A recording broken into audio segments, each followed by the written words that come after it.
So we have two swords in the middle and a cup and a major arcana, the lovers, and then we have this Three of Pentacles down the bottom, which is your overall energy for the month.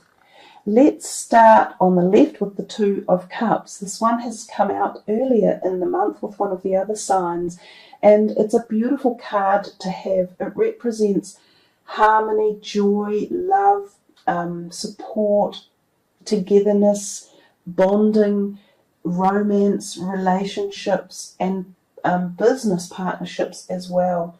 It's a beautiful, positive, supportive card, and as I say, a lot of people would love to get it. It's a great way to start the month of February with that two. It's the second month of the year, and you have the two to start off with. We see there, it almost appears they are at like a marriage ceremony, and they are at the point where they say, yes, I will honour and support you, and I will nurture and love you. So there's a very deep, special bond going on here. For some of you, this could be existing relationships that become even more bonded again, or you reignite that closeness or special tie. For others, this could be new relationships coming in. Now, this can also be significant of very strong soulmate relationships. So these can be powerfully connective energies for you, and they can, when they come in, they can knock you off your feet. Soulmate relationships generally teach us lessons, and they are here to reignite the next step of our journey. Some soulmates will last for lifetimes, and others are here for lessons to teach us and then move on. But when they come in, they are powerful, empowering, and they really boost up the love and the heart connection. This could also possibly be, for some of you, a soulmate, a twin flame connection coming in. So there could be the feeling of the twin energy for some people. You would have to look a little bit more into twin energy. I could put a link below this for that. It's an unusual situation where it's very much a spiritual connection. The other things that the Two of Cups can symbolise are partnerships within businesses as well. So there's a good possibility here, given too that you've got this Three of coins down here, or pentacles, that there could be partnership, positivity, or some sort of liaison through there as well. We move to your next card and we see the Seven of Swords, and he's also looking, these two here look like they're in combat zone. He's looking at him and he's looking at him. So there's some conflagration going on here in the middle of your month. I'm going to zoom in there a little bit for you because you might get a better feeling for those two. They're giving off a little bit of energy. I don't like the Seven of Swords. I never have. I tend to think of him as a stealth operator and often doing things underhand and hidden agenda. Now, when he's around, I always say to people, there's someone around you that you can't trust at the moment. Someone's doing something underhand, and you need to keep your guard up. You need to be aware. It could be something at work, it could be a colleague or a person at work, or it could be something to do with legal documentation. If you're signing things or documents or anything along those lines, be very careful that what you're signing is above board and that it's being done fairly and legally in particular. Also, it's about your own behaviour too. Don't do anything underhand at this time because you're likely to be caught. Think twice about doing anything that's not quite fair or honest or above board. The Seven of Swords, basically, you can see that guy there. He has 5 in his hand and he's looking very guilty as he steals off, and he's looking back at the remaining 2. So he's taking something and trying to move into the future, but leaving part of it behind, and he's unsure if what he's doing is right. So he has second thoughts. So another measure of this card is to trust your gut feeling, trust your gut instincts, really listen to them. And this pertains for actions that you are doing yourself or for people around you. Now, given that the card right next to it is the Five of Swords, this one here also has energy dissipating out of it, like quite negative in a way. There is a degree of success with the card, and it is the person who stands in the front with the green tunic on. Now, oftentimes that is you, which is promising. But what it means usually when this card is around is there are discussions or annoyances with a group of people who are arguing, and they see things one way and you see it another way, and there is this banging of the heads, clashing energy, and none of you will be able to meet in the middle, but there is an overall winner, and it can be yourself. But it's the way you speak and the words you choose to use and the manner in which you do it that's important. So do it above board, do it with as much kindness as you can, and don't sink to this level. The reason that this card could be here is because this person may be these ones walking away. You may catch someone doing something that they shouldn't be doing, and boy, you're going to let them know about it. And if it is illegal, or it's disruptive, or it's degenerative, or it's negative, or it's got any dark energy, get rid of them and boot them out. Don't tolerate it. So you have a degree of strength within the reading.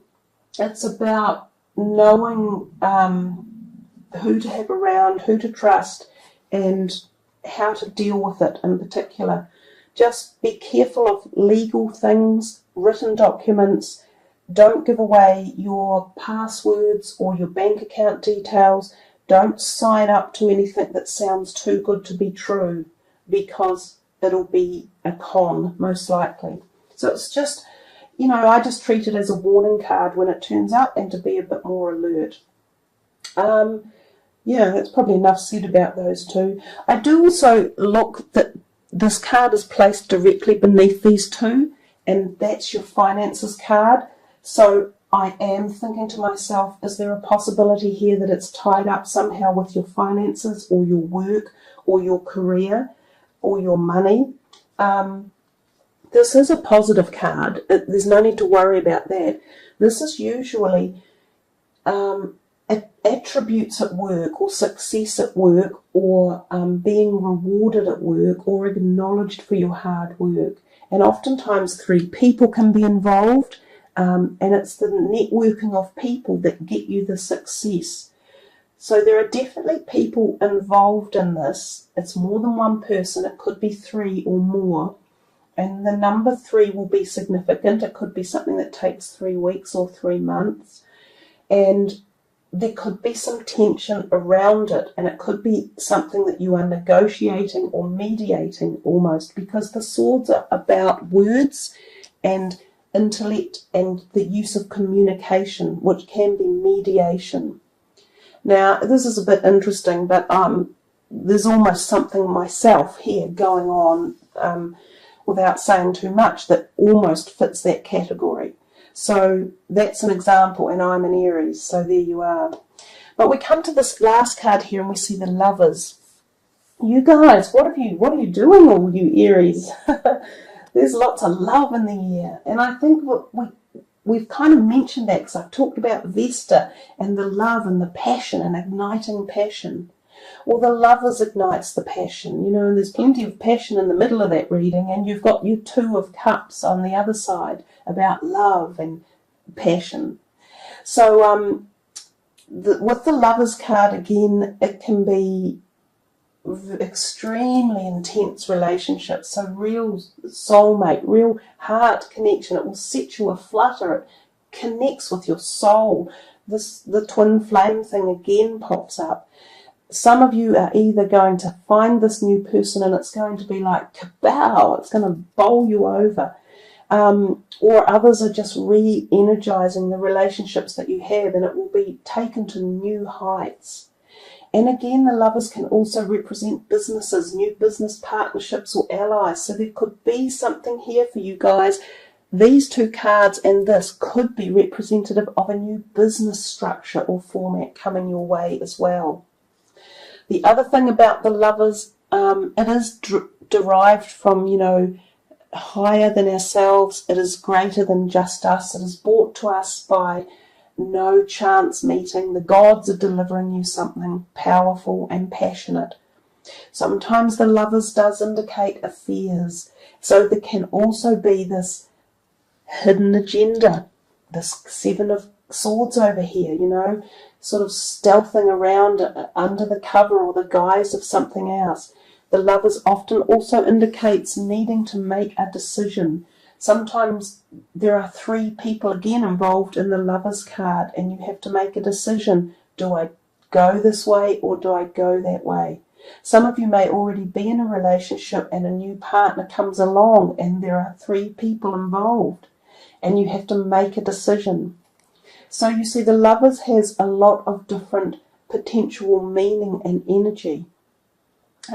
Each one of you will have an individual position on where you feel it affects you. Coming back to the Two of Cups over here, I mentioned it in the other reading, I also see the lion head above on the top of the card with the wings, and then the symbolic medical sign going down between the two cups. So the Two of Cups can also represent medical activity between the two people or between the relationship. So one of the people may be needing support one way or another for some sort of medical treatment that they have done, which could require medical intervention, hospital intervention possibly, or even a minor surgery or something along those lines. So I think we've probably covered off the Three of Pentacles down here as a card of success, achievement, through the use of more than just one person, often three, and often around the career or your finances. So something positive anyhow, and that's your overall energy card. So even though we don't see finances or career up here per se, the energy is there for the month, and it ties into a whole lot of this other activity. So quite a busy reading for you there, Aries. A lot to be said. It certainly wanted to come out. Let's look into your last card and see what's coming your way for Aries. Giving and receiving. So this is another kind of like active card again. We see this beautiful angel sitting there with a parrot on one side and a kangaroo on the other. And I can't help but think of the obvious with this, and that's Australia. So whether or not some of you are aligned to Australia or there are connections there, there's a possibility of energy there. But giving and receiving is truly one of the biggest gratuitous situations in life. And when we find ourselves in gratitude, our whole cycle of life flows. Without gratitude, we receive nothing. So this card tells us that we need to have balance in both giving and receiving. Now, I'll read the words for you. The entire universe operates in cycles similar to your inhalations and exhalations. When you only exhale, which is give, or only inhale, which is receive, you become out of rhythm with the universe. For optimal health, energy, and replenishment, balance each inhalation in your life with an exhalation. So this is about the giving and receiving of life and keeping that cycle going. And I think there was plenty of receiving in your reading with the love coming in. And so part of that is about giving love back out as well, and knowing that every time you give, you receive more. So the cycle, as I say, the gratitude cycle is what keeps us alive and thriving. But also I think the card has a degree of physicality with it, and it is definitely about your physical health as well, because I'm getting this pattern of breathing for you. So it's about breathing in and out, and inhalation and physical perspectives of life. So there's a message there too for your physical bodies.